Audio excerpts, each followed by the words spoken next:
Right. So, those of you who don't know me, I am Juanita J. Sinclair, and I am running a beta test of something called the Visibility Lab with the Coaching Exchange. Now, the Visibility Lab is all about being visible and showing up in the marketplace for impact. And there's a series of different webinars and different topics we're going to cover. And tonight I'm really excited because I have the honor and the pleasure of having my coach and mentor, Janet Rhynie, on the call. And we're going to be talking about livelihood and the principles. How do we share this? And what are the many different ways that we can begin to do this? And how we might be looking at this from the wrong angle and the wrong way. I believe we have a live coaching course, so someone's volunteered to be live coach, Leonard. I'm not sure if he's on the call. Leonard, if you're here, can you say hey? But for now, I'm not going to waste any more time. I am actually going to introduce the awesome, the amazing Janet Rhynie. I'll give my own cheers. Thank you, Juanita. Thank you, Juanita. Okay, so I'll introduce myself, so because I can see some new faces and some faces I've seen before. Hi, Imogen. And so tell you a little bit about myself, how I came across the principles, what my journey has been, and where I am right now. And I suppose why I'm also speaking about the livelihood of the principles, because in the past couple of years, what I've realized is that it's not about the doing and the sharing of the principles. It's the being and the living the principles. It's actually being what Sydney Banks was pointing towards when he first had that realization about the principles of mind, thought, and consciousness. And so a bit of background. So my background was in criminal justice. I used to be a probation manager. And so I've always been interested and fascinated in behavioral change. I've always been fascinated with why do people do the things they do? So that's why I studied psychology initially. And then how I came across probation was literally going into the library and looking in the careers books that we used to have there and say, what can I do with a psychology degree? And the probation seemed really fascinating because it's, why do people commit offences? Why would they want to do that? And how can I help them not do that? How can I help protect the public? And so I've always had an interest and fascination in people, but always in helping people to live the best life yet. And so, you know, being in probation, I was very fortunate. I learned a lot of techniques. Cognitive behavioral therapy technique, coaching and counselling techniques. I was also a national trainer for the probation service, so I have a working knowledge of some of these interventions. And what I saw was some limited success with these interventions. In the main, I'd probably, if I were running a group, I'd have 40% compliance.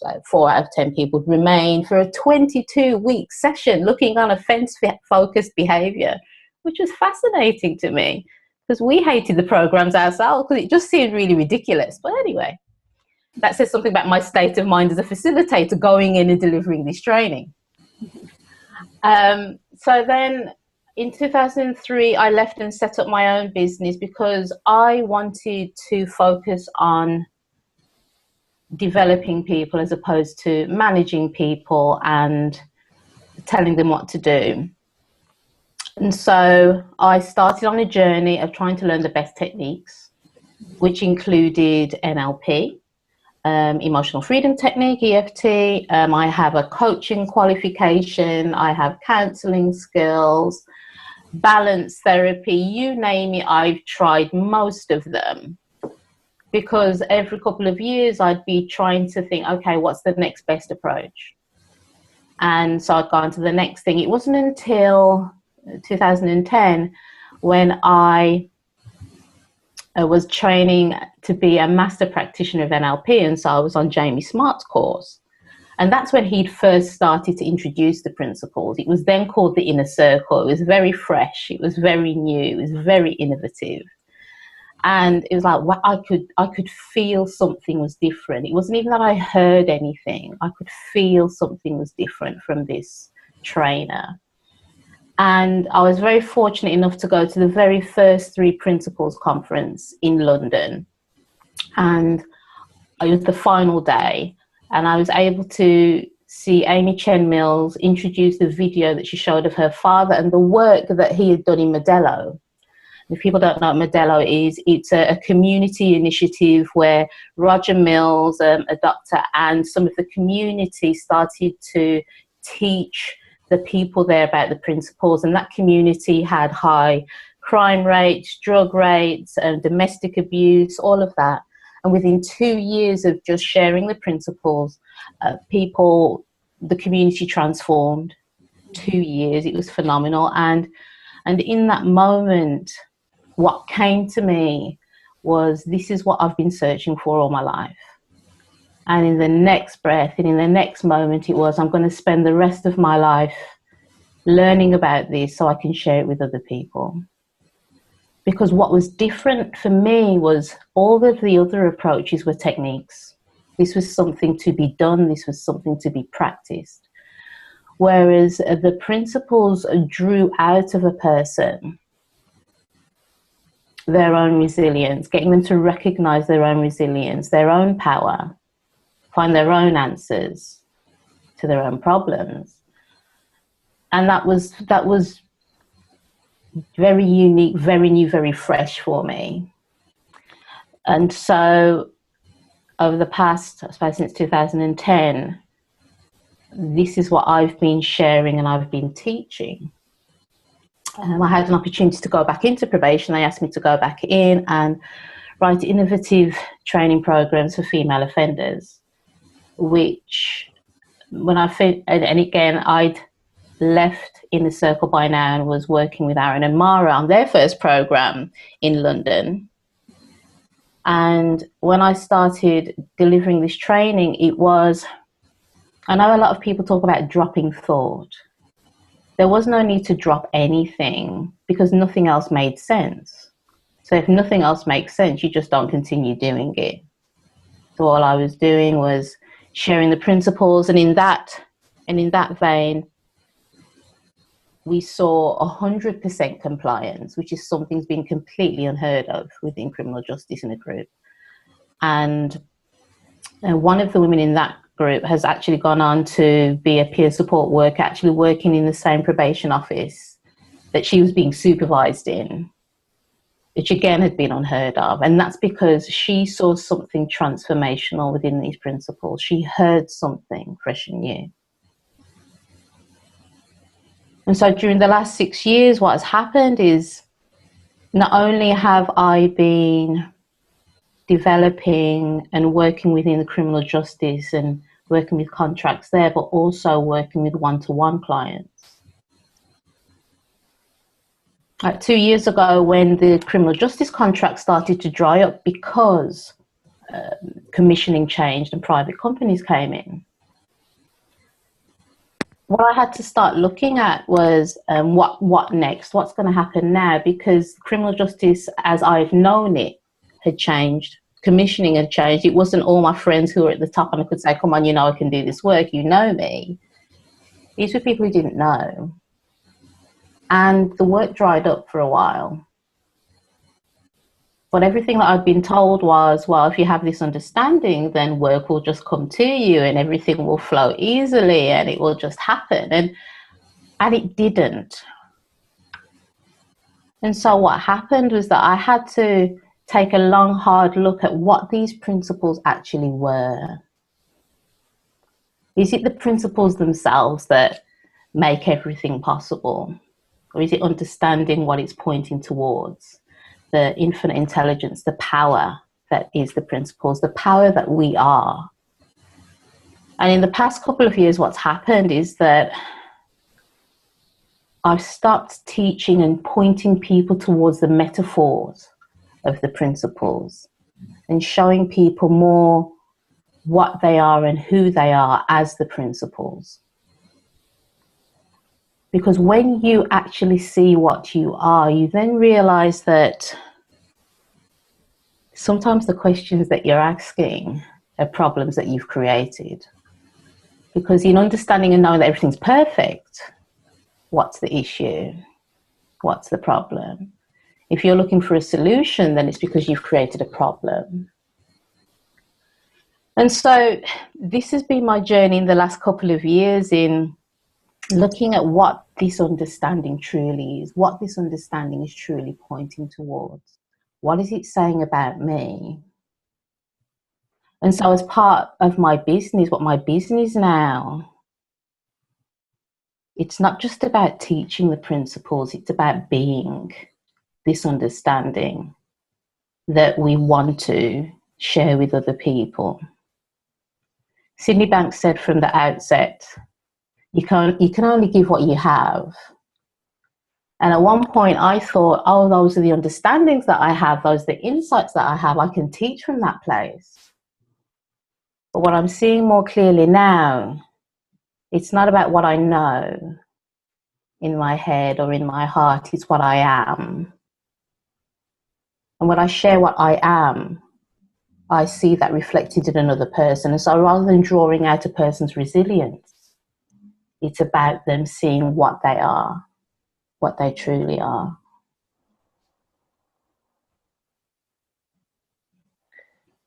That is really cool, because the first thing clients tend to say to me as a marketeer, guaranteed 9 times out of 10, Juanita, how do I get out there? I'm not out there. I want to get out there. And I don't know where out there is. And you know, when I ask what is out there, well, I want to share this. I have something really valuable, really special, and I want to share this with the world. And one of the things that became really clear for me is you can share this in any way, shape, or form. It doesn't have to be in the model of coaching. You can share this as a mother. You can share this as a sister, a friend, a stranger at the bus stop. Because it isn't a business. We talk about the commercialization, the commercial transformation that most coaches are seeking isn't a principles thing, right? It's a business. Mm-hmm. And it's understanding that sharing it, you could share it and not be a coach at all and just be the CEO or continue to be in the space you're in. You can share this and be a nurse. You can share this and be a cleaner. You can share this and be a dinner lady, because it's not in what we do, it's in who we are. And I loved what you said about sharing. So tonight we're talking about living and being the principles and how that relates to livelihood. Can you share with us your journey, Janet, around that journey of the whole business thing and momentum and getting clients? Like, when it becomes a commercial task, how has that played out for you? What have you learned in that process? What I've learned is when you start focusing on how to get clients and how to build a business, you stop being the principles. You start looking at a process. I remember, I've walked the Camino recently with Linda Ramus, and just for 4 days. And whilst I was there, I was listening to this book called The Impersonal Life. And what I was looking at is reflecting upon the business, like, how can I be out there more? How can I do this more? And what came to me was something that resonated with my heart many, many years ago. All I want to do is help people and share with people so that they can be the best that they can be. And it was like a light bulb moment had gone on. What had happened was that I'd forgotten that. I'd forgotten that's the reason why I created the business. The business was a vehicle for me to do what I loved. But what has happened in becoming more business minded, I've started following processes. Who's read Prosperous Coach? Okay. I was the one phoning everybody up and doing 10 or 15 calls a day in order to try and secure a client. Maybe it'd be the 100th one who's going to be the client. what happened when I started sitting down and speaking with my friends, I wasn't speaking to listen, to be present, to hear them. It's like I started listening for a problem to see how I could help them, how I could fix them. In understanding the true nature of these principles, there's nothing to fix. We're all perfect. We're absolutely amazing. And so I was there going in trying to help somebody that really didn't need helping if I truly understood this, where we were coming from. And so I'd forgotten my first love. I'd forgotten my passion. I made my passion into my income, and I'd forgotten why I started looking in this direction. Now, don't get me wrong. There are many people, if you want to make loads of money with coaching, there are lots of coaches out there who are selling their programs to tell you how they did it. So, they've got a path. I'm not going to name them. I'm sure you can name some very high-end coaches which are charging lots of money for their courses and showing you how to do what they did. But what happens when that doesn't work? Like I said, I've tried Prosperous Coach. I've done that. I've invested in different strategies and in different techniques. But what happened was, and what I realized was that I was looking outside for something that had originated within me. That when I first had the passion, pre-principles, when I first had the passion and wanted to work with people and help people, I used to go to open events, go to children's centre managers and say, look, I'm able to do a women's program that's going to help them with their self-esteem and confidence. I really want to do that. Great, come in and do it. And then I'd go on the internet and try and research what a self-esteem program was, because I had no idea what I was doing. But it was the passion. I loved people. I still love people. I wanted to help people to see something in themselves that I felt that I could see. And so I suppose what I'm saying, Juanita, is that when we're looking at building a business, there are processes that we can follow. There are things that we can do. But sometimes it's in the doing we forget the being. We forget what we are. And that's why for me it's always important to actually, when Sydney Banks says you can only give what you have, it's far more important for me to turn up. When I say turn up, be present, understand joy, understand the true nature and essence of who and what we are, so that I can share that, be that with another person. Because when they are that, they too show up with their clients, they too show up with a friend, they too show up with somebody who may hear something new. And the reason why I'm saying that, and I know that this is effective, is that recently I saw a coach in a group on Facebook, and it's somebody who'd contacted me last year, just heard about the principles, and I thought it was great. And I saw him in a group a year later saying, how do I get more clients? I'm like, oh no, dude, where are you going? That's not how I met you. You were very passionate. You really wanted to help people. What's going on with you? And so I kind of sent him a message, and I did send him a message which said, what's up? How's things? Let's have a conversation. And he started the conversation by saying, so Jan, I had 3 clients last year, none of them paid, and it was just so awful. And I just said, how's life?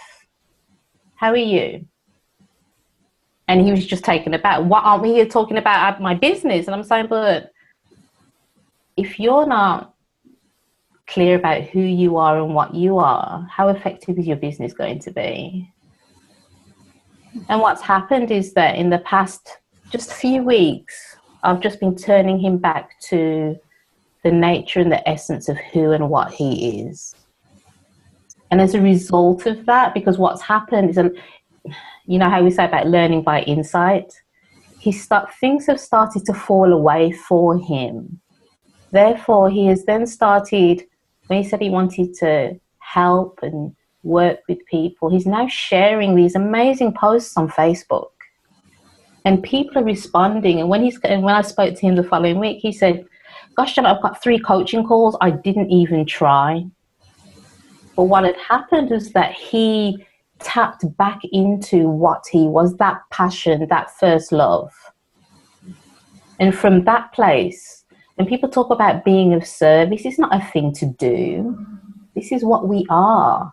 When you truly understand that this is who we are, what we are, if you want to be of service, you just speak. And he spoke where he could, which was on Facebook. And he's had some face-to-face meetings as a result of him posting on Facebook. Now, that was wonderful to me, because something that he'd been striving for a year, literally in a couple of weeks, he started to have people contact him, to have conversations with him. He even got to the point where he said, one of these people turned around and said, "Okay, where do I sign up?" And he was startled because he hadn't thought that far. He didn't think anybody was going to pay, bless him.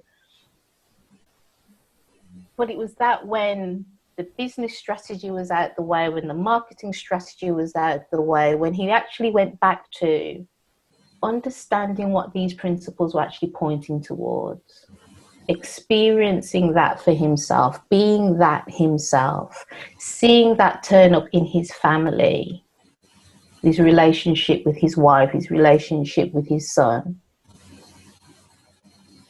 actually loving himself unapologetically. When he was able to do that and see that, then he was able to, when we talk about get out there, he was just sharing himself.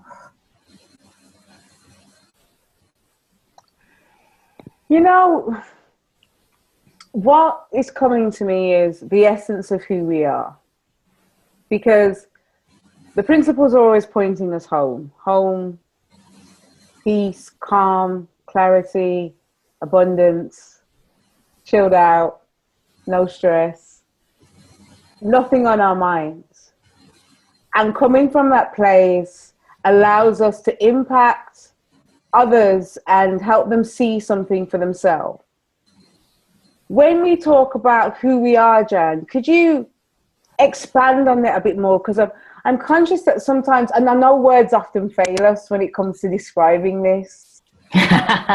Very often, the nothingness of all things. The nothingness and everything and nothing at the same time. And, you know, we can go there, but the question maybe I want to ask is, what are the implications? Because we can say, maybe we can't describe what we are in true essence, but we know what it's not. And when we start to think about coming from the place of who we are, being who we are, what are the implications of living this way? Because we can get stuck on trying to be that. I'm trying to be still. I'm trying to be calm. I'm trying, you know, and you know, lovely Yoda from Star Wars. Love that film. You know, do or do not. There is no try, right? So, what are the implications versus how do I get to be who I am? Because then we get into this authenticity thing and value, and it just goes in a spiral. Mm-hmm. But what are the implications of being who we are? What can that look like? What can that look like when we start to live and be, serve, when we actually show up from this place? What can it begin to look like? That's great. That's a great question. Just trying to think how many hours we have. we got 35 minutes. 35 minutes. Okay. What I'm realizing, and I suppose what's happened recently for me, is that I've been asking more questions about what is it we are. And in the past, and you know, I can come from a, you know, Pentecostal Christian background, or it's like, you know, we're spiritual beings having a human experience, and you may have heard that before. So a spirit, what is spirit? What is that? So what came to my mind in the past 3 or 4 months, actually, start to look at physics, start to look at quantum physics, looking at what happens in those small spaces, looking at the fact that we are more energy than matter, that we're more the formless than form. even though it's one and the same, but there's more space in us. There's more that we are energy than we are fixed, that we are rigid. And so when I start looking at that in the principles, well, when we talk about mind, when we talk about infinite intelligence, when we talk about the spiritual nature of all things, that is our true nature. When Elsie talks about going home, we know there's nowhere to go because we're already there. We're already these spiritual beings. We are already this essence. And so the only reason we think we need to go home is because we think we're somewhere else, that there's somewhere else to be. And so in recognizing the true nature of what we are, we can begin to see the world differently. So an example for me this morning was that, okay, I'm in between contracts at the moment, and so I just need to get another contract, which in essence really means I just need to make more money. And so how am I going to get about making more money? And I stopped, because it was during my quiet time, and I stopped and it's like, well, Janet, what's really going on with you? What are you? Okay, if I look at what I truly am, I am infinite, untapped potential, the energy behind all life. I am connected to all things, that the potential is boundless. Now, if I start from that place and know that to be true, what can happen then? And as soon as I started from that point, not from, okay, I'm creating my experience because of the thinking that I believe to be true. Yeah, that's true. But sometimes we can get caught up in trying to work that out. So in going behind that, going beyond that, and looking at what is it I truly am, understanding that I am energy, force, untapped, unlimited, all things are possible, all possibilities are available to me right here and right now. What can happen? And in that moment, all of the thinking about a contract just went, and it was like, okay, then, so what do I want to do? What's fun for me today?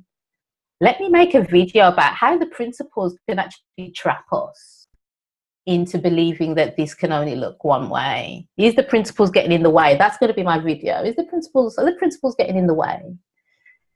And then I had a coaching client with somebody who, contacted me desperately last Friday, saying, oh my gosh, I need to speak to you. I've split up with my partner and I don't know what's happening. And he's scheduled there and then for another call this week.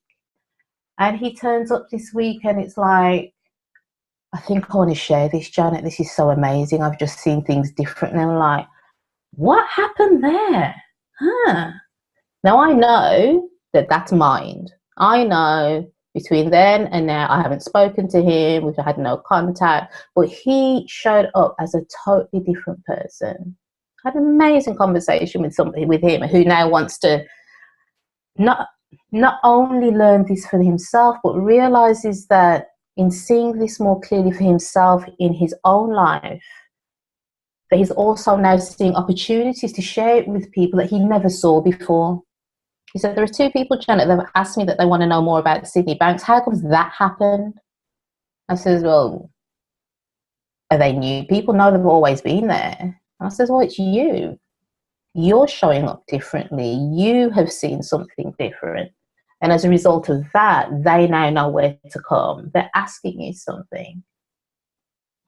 And so I've had an amazing day, awesome day, which is going to lead to more clients, which, wasn't my intention. It was just like last week was, let's see how this goes. This week is like, I really want to work with you. I think I want to be a practitioner, which is, a whole different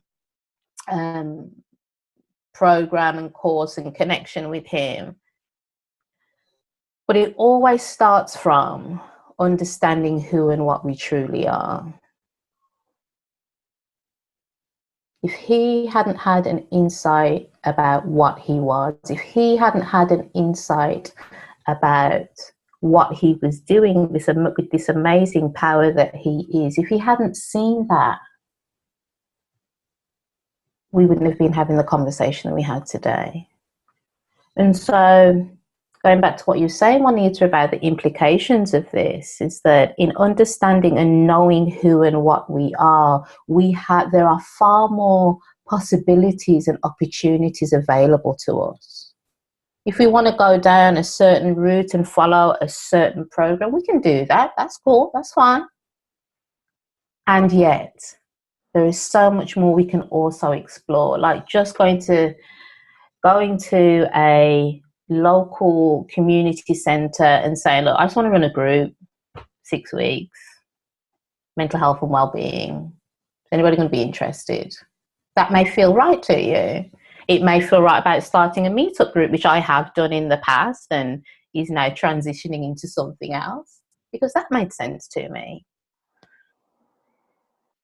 I always remember Mara saying that clients can be anywhere, clients can be everywhere.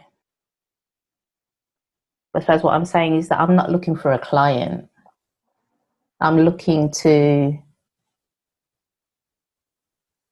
be this understanding, turn up as this understanding, share this understanding, if that's what it takes.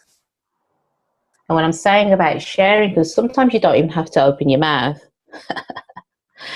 So recently I was in a contract in a probation office, and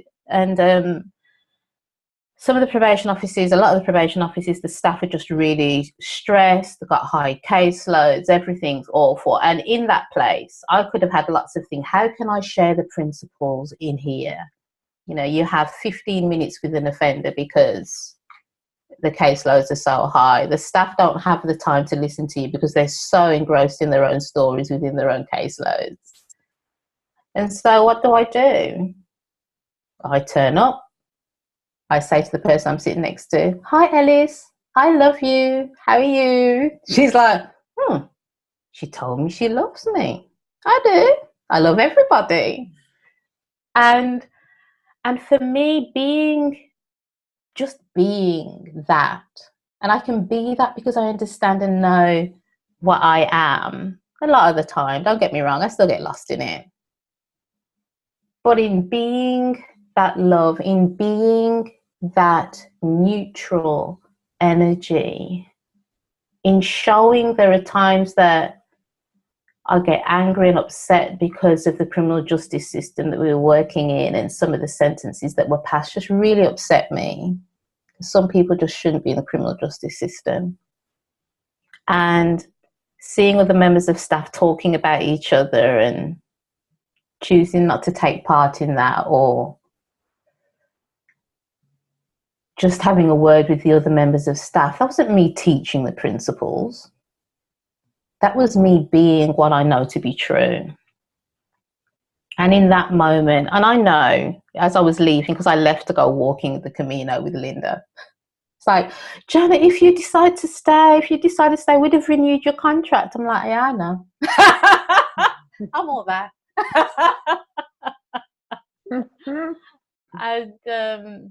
And even one of the members of staff said, we'll keep the position open for you. It's like, I'm on a contract. You don't keep positions open for contract members of staff. If you ever wanted to come back, we'll be here. And I'm like, okay, thank you. That's so lovely. But I didn't teach them one thing.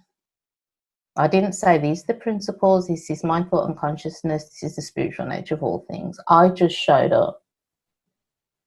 And in being that, we know that we can affect the atmosphere. We know just our very presence can change things. And so in being that, in being the principles, not even living, because I wasn't doing anything, I was being and expressing my true nature. That is what spoke far more greater volumes than any words I could say, because they wouldn't have heard me anyway. It's really interesting to consider that in the business world, traditional business world is almost business most unusual, right? So when we kick off in business, we get a strategy. We've got a strategy for everything: operations, finance, marketing. Working for myself, working with huge corporations like Google, the policies, the strategies, the systems, the processes, they're so numerous because of the scale of production and service these guys are churning out. But when a client normally says to me, Juanita, I want to get out there, or Juanita, I want clients, a lot of the time, what they're really saying is, Juanita, I need to make money. And nothing's wrong with that. Gosh, before I go any further, nothing's wrong with making money. But what occurs to me is that, are we asking the right questions when it comes to how do I start my coaching practice? How do I connect and help people? How do I bring value? These are questions that I have seen cripple the best coaches, stop and inhibit action. And I think if anything in this industry that I've seen to be really common is startup coaches' inability or resistance to action. I'm waiting for this. We're waiting for everything. We're waiting until we finish the course. We're waiting until we get our qualification. We're waiting until we get the NLP certificate. You know, we're waiting until we've got 5 clients and they love us. What can we say about waiting? And what can we say about action? And what does it feel like from this place?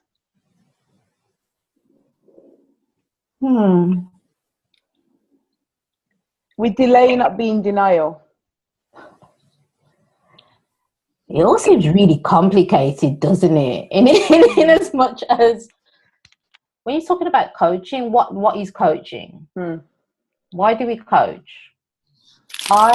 When I started off, like I said, when I left university, having done my degree in psychology and knowing that I wanted to help people, I didn't know what that would look like.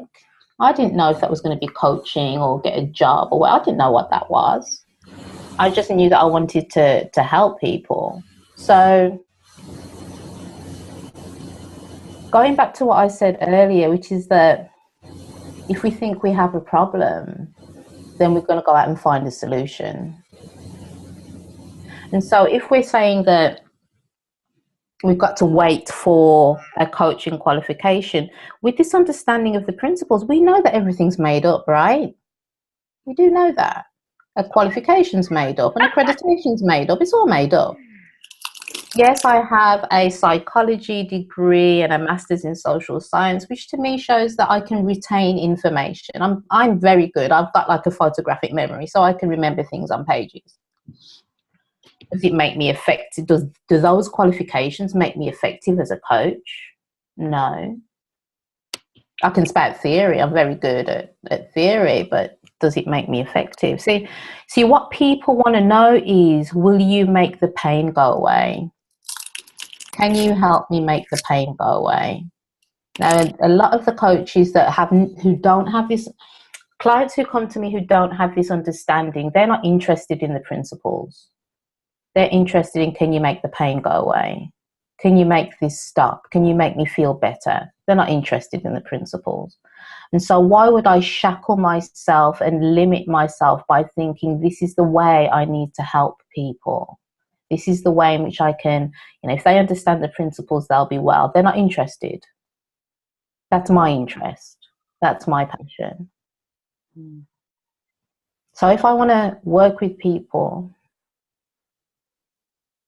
if I want to help people, if I want to serve people, then go and do it. Because sometimes there are situations which are beyond the words, which are beyond technique. There was a friend I was sitting with recently, and she's still reeling a year later after the breakup of a relationship. And she is bereft.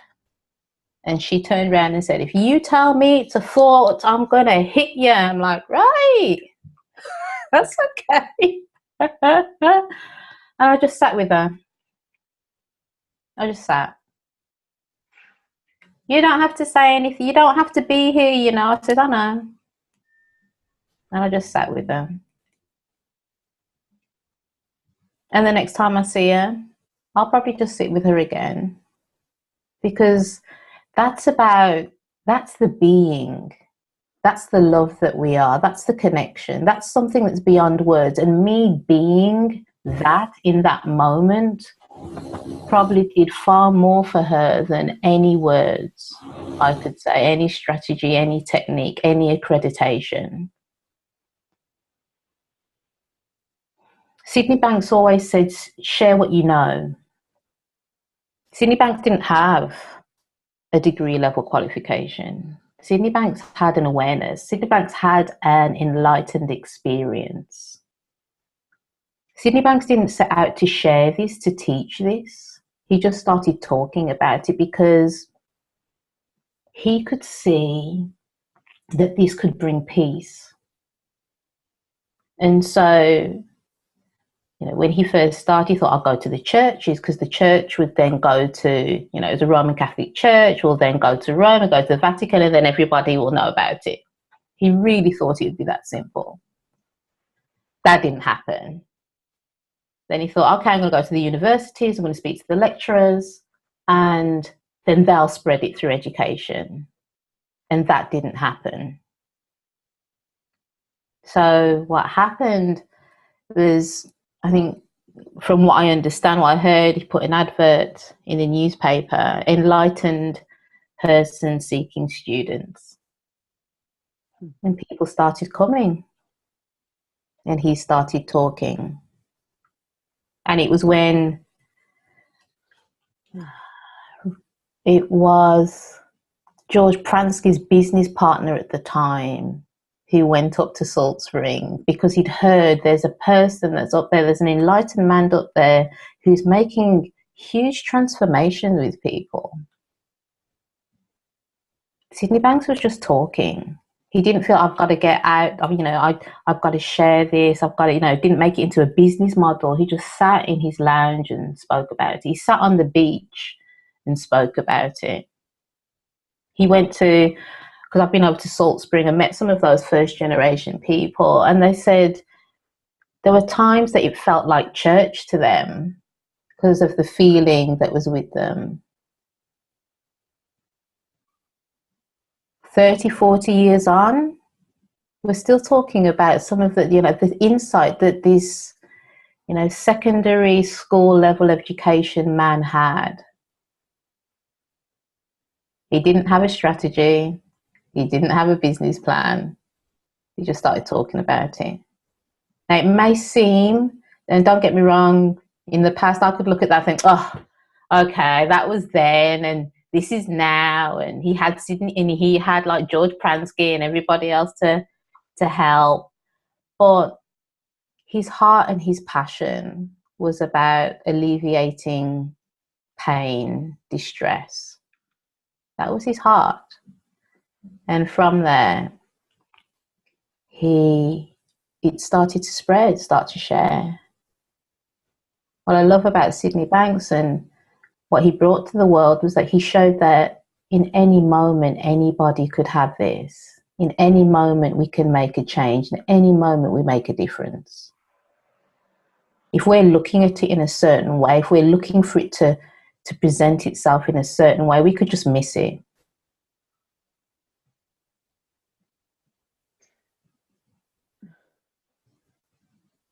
Oh, sorry, Jo. No, sorry. It's like when we start comparing it to something else, and we then think it's wrong, or we think that there has to be something more, or that it has to be something different. That's when we start losing the passion, why we set out to do this in the first place. I'm done now. Imogen wants to share, so I'm going to unmute her. Mm-hmm. Oh, there you go, Imogen. Go for it. I unmute me and you unmute me and right. That's what I was going.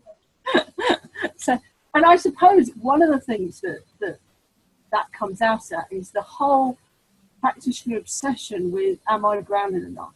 That becomes the miserable thing, because I have a co-speaker, and it's kind of his grounding looks certainly on the surface much better than mine, and I know I got into the kind of inferiority thinking around it, and then eventually kind of got much more actually, you know, it's a loving relationship between us that will drive our speaking, not our grounding. Mm. Yeah. Absolutely fabulous. Us in the audience. Yeah. No, it's so true. We go around making this stuff up. Oh, am I clear enough? Do I have grounding? Am I good enough? Oh my gosh. And it's true. And I've been there. Like, in fact, you know what's worse? I've judged people on that. I thought, your grounding's not up to par. I'm sorry. You can't be speaking anywhere near me. Your grounding's off. But who am I to say that? When I'm looking at you are perfect, you are whole, you are a reflection of me. It's just that sometimes we don't see it. We don't realize it. But we're, I keep saying that we're amazing, phenomenal beings. And I see that more and more.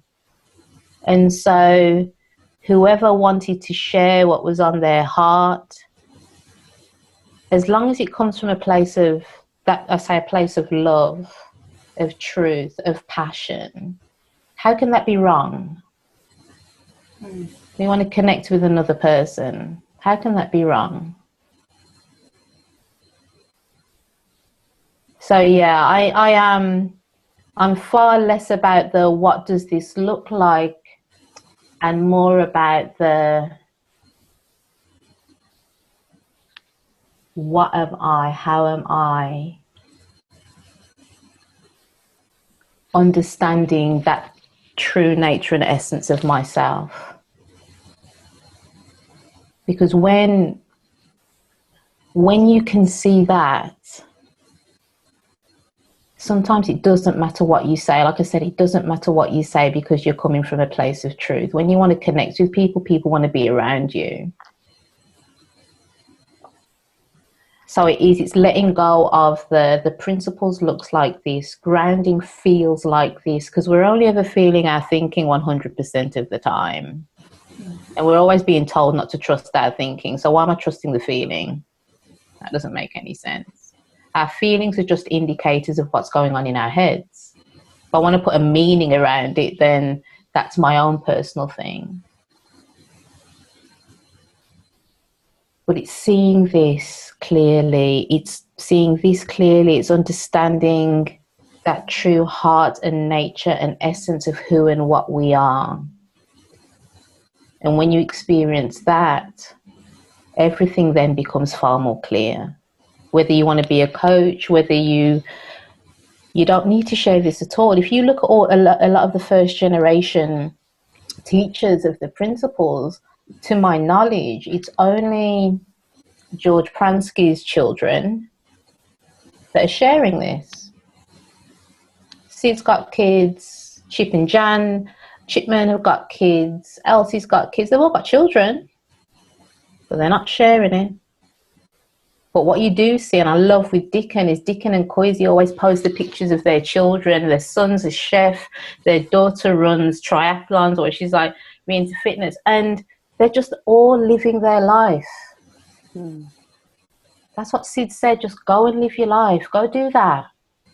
If you feel you want to teach it, then go do that. If you want to wrap it in coaching, go do that. If you want to be the best janitor or caretaker, you go do that.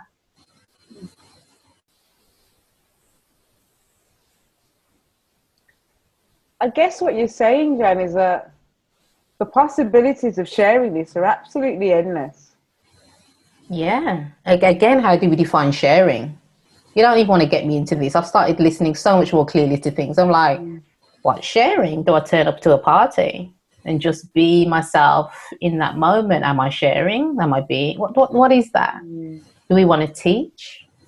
Do we want to, in sharing, is that about helping a person with their emotional health and well-being?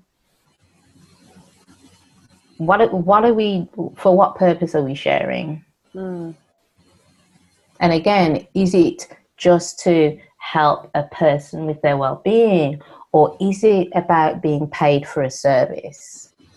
And if that's the case, then we're looking about making money, making a business.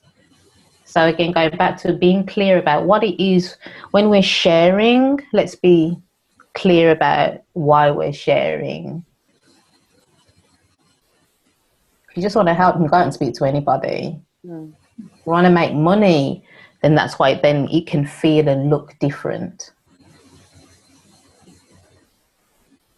Has anybody got any questions or something they'd like to share while we're here?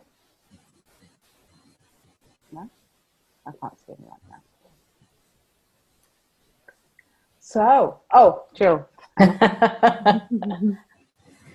Hi, Janet. Hey. I'm just loving listening to you. It's been absolutely incredible. And what you're saying, because today, was it yesterday, something happened to me that was quite incredible, where I've been a coach for many years, and I did NLP, and I finally came across the principles about 18 months ago, and I'm loving it and learning, and getting to a point where I'm actually struggling to ground myself and become more grounded and learn more, and so that I can teach more. But yesterday, somebody approached me that I used to coach. I coached her once or twice when I was practicing about 6 years ago. And we spoke, and it was like I was back there 6 years ago. She was telling me the same story, that, she was in the same state of pain and emotional unwellness. And the feeling that I had was that I'm doing exactly the same thing as I did 6 years ago. I'm being there for her. I'm creating the space for her. I'm supporting her. I'm just being there. And on top of that, I've got the knowledge now of the principles. So I actually didn't have to do anything different at all. I didn't have to say anything about the principles. I did exactly what I did 6 years ago, but I felt much more empowered, because I felt much more stable in what I could offer her. So just the realization for me now, listening to what you're saying, is that, I don't have to be anything different. I don't have to be anybody different. I've always had it. I've always had, whatever you want to call it. And I'm not going to do anything different, except that I just feel more empowered. That's nice. Nice. Thank you, Jill. Fabulous. It's beautiful, isn't it? Because like when we know we are this understanding, all we need to remind each other that this is what we are. Knowing you always are this, knowing the person that you're listening to is this as well. There isn't anything that we have to do. Really fabulous. And the other thing that has been happening just over the last few days, just this thought of, okay, I'm going to stop trying. I'm just going to stop trying now. This is bullshit. No more. And then just thinking, well, I wonder what will happen if I just stop, don't even think about it. If I don't even try, I wonder what will happen. And the funny thing is that things start to come to me, and I start to be led to things, and it doesn't even feel like, wow, that's amazing, yay! It just feels like, this is so natural. This is normal. This is lovely. Yeah, that's amazing. Thank you. Because I think also sometimes we forget the natural order of things. When we look at the principles, we know that another thought's going to come if we don't hold on to things. To know that we are all connected with everything, that we can put an intention or a thought or a direction out there, and so then other possibilities become visible to us, become available to us. And so I think sometimes we can get so tunnel visioned in looking in a certain way, we forget there are natural orders of this universe, there are natural laws of this universe that are also in operation. And so it's coming from that place. Like I said, sometimes I can say things and people may think, oh, that's just a bit woo-woo. But it's like, no, science has shown us that we're all connected, that we're all energy, that this is what we are, that this is how we work, this is how we operate. So when we understand that more fully, what we are part of, what we are, we then allow those things just to play their course and just to take their course. when we are being neutral, when we stop the efforting and we are being our natural innate selves, the natural order of things then can start to take place. And like you said, when you say bring things to you, you see, you notice the opportunities, the possibilities, people resonate with you. It's all really fascinating when you step back and start looking from that place. Nice. Mm-hmm. So before we kind of wrap up for the night, just to check again if anybody wants to share anything, and if not, Jan, some cool closing words. It's been a beautiful hour, and just thank you for sharing your experience, and kind of lifting the lid on how different it can look to what we think it can. Mm-hmm. So if anybody wants to share. If not, Jan, if you just wrap us up and let us know if we wanted to know more about what you're up to, where you're hanging out, where you're sharing. How do we get in touch with you? Okay, so to get in touch with me, you can email me at jan@rhynie.com, and what I will then do, because I have a webinar coming up on the 14th of July. And the reason why I'm going to be doing this webinar is talking about the livelihood of the principles for exactly this reason. I think we can get caught up in the doing and the efforting of what the principles are, and we forget what this is pointing towards. And so I want to not only point people towards what this is, but for them to for us to experience more what it is Sydney Banks saw. Sydney Banks saw something that released him from all of the stress and the anxiety he was experiencing. You know, people say he had an enlightened experience. People say he was an enlightened being, but he saw the spiritual nature of all things. And for me, I think it's so much more important for us to see and recognize that for ourselves, to see what we truly are. And then let's have a look at how we are sharing, turning up, being, doing. And so if anybody's interested in being in that webinar, and it's a free webinar, I'm just having a conversation with people. I think the principles have been around in the UK for the last, 6 years, and it's evolved and it's changed and it's morphing into some things.